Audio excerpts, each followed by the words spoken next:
જય શ્રી રામ બધા મિત્રોને. તો આજ તો આપણે આવી ગયા હતા પાલીતાણામાં. તમને લોકોને તો ખબર જ છે. તો આપણે જો થઈ ગયા હતા રેડી ને, કેમ કે મોઢા બોઢા ધોઈને આપણે થઈ ગયા હતા રેડી.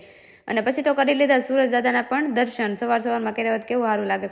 અને મમ્મી બનાવતા હતા નાસ્તો, અને પપ્પાએ દઈ દીધી ચકલીને એને નાસ્તો કરવાનો. ને અમે પણ પછી તો નાસ્તો કરીને ફટાફટ હું વાસણ ઉટકતી હતી, કેમ કે જવાનું હતું મારે, મમ્મીને ને બધાને બહાર.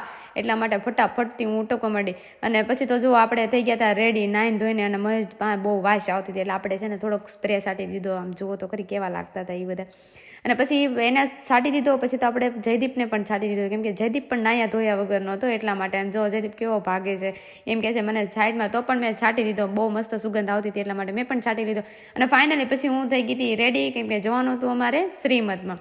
અને શ્રીમદમાં જઈને તરત જ મહેશ પણ આમ જો કેવા ડીજેને વગાડતા હતા. અને પછી મેં અને જયદીપે બંને પણ થોડોક ડિસ્કો કરી નાખ્યો. ડિસ્કો કરીને જયદીપ તો પણ આગો જ ભાગતો. તો પણ મેં એમ કીધું કે તું પાંચે વીઆઈ, હું તને કાંઈ નહીં કરું. પછી જયદીપે જો બાઇક, પછી તો હું અને મહેશ બંને નહીં પણ 3 જણા અમે હતા. હું, મારા મમ્મી અને મહેશ, 3 જો ફટાફટથી ગાડી અકાવીને અમે ફટાફટ ત્યાં પહોંચી ગયા. અને ફાઇનલી પહેલાં તો આપણે કરી લીધા છે કાકા બળિયા દાદાના દર્શન. અને દર્શન કરતા હતા એટલે આ બધાની માનતા પૂરી થઈ ગઈ હતી, એટલે એ બધા પણ આવ્યા હતા. તો મહેશે પણ છે ને શ્રીફળ વધારી નાખ્યું. અને મેં અને મહેશે બંને પણ દર્શન કરી લીધા છે. તમે લોકો પણ દર્શન કરી લેજો. પછી ત્યાંથી અમે નીકળી ગયા જવા માટે રામપરા.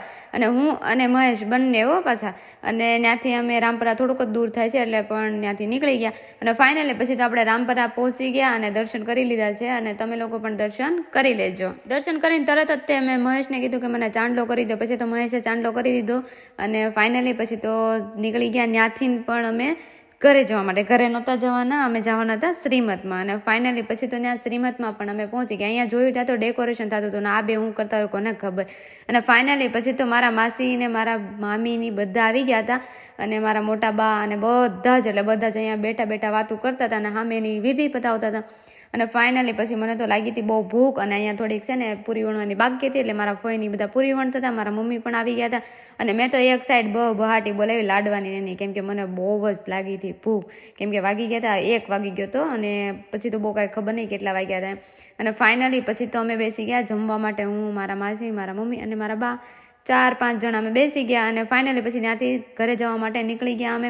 અને તમને લોકોને અહીંથી મિની વ્લોગ કેવો લાગ્યો, લાઈક, કોમેન્ટ એન્ડ સબસ્ક્રાઈબ કરવાનું ભૂલતા નહીં. જય શ્રી રામ બધા મિત્રોને. અને અમે તો બનાવી છે રાતે ભજીયા ને એવું બધું. તો ચાલો તમારા લોકોને પણ ભજીયા ખાવા હોય તો વહી આવજો. અને તમને લોકોને કેવો લાગ્યો કોમેન્ટ કરવાનું ભૂલતા નહીં. અને મહેશને આજ દઈ દીધા છે આપણે ભજીયા બનાવવા માટે. મહેશના ભજીયા એટલા સારા લાગ્યા ને, ત્યાં તો જોયું ત્યાં તો બધા આમ જો એના ફેન લોકો આવી ગયા છે. કેટલા ફેન, નામ જો બધા તો બહાટી બોલાવે છે જમવાની. અહીંયા તો જો કેવા ભજીયા ખાય છે. એટલી જ વારમાં જોયું ત્યાં તો એના પણ બીજા ફેન આવી ગયા. જો કયા ફેન છે તમે લોકો કોમેન્ટ કરવાનું ભૂલતા નહીં. અને પાલીતાણાના જ છે. પછી તો જયદીપ ને એ પણ બધા બેસી ગયા. આમ જો કેવી બધા છે ને વાતું કરે છે, મતલબ મસ્ત વાતું કરે, બધી ક્રિએટરની એની બધી વાતું કરે છે. અને પછી તો આપણે કરી દીધા છે અલવિદા, એમ મતલબ કે તમે જાઓ છો તો અમને લોકોને યાદ રાખજો, એમ એવું કંઈક કીધું છે મહેશ. તો તમને લોકોને મિની બ્લોગ કેવો લાગ્યો, લાઈક, કોમેન્ટ એન્ડ સબસ્ક્રાઈબ કરવાનું ભૂલતા નહીં. જય શ્રી રામ બધા મિત્રોને.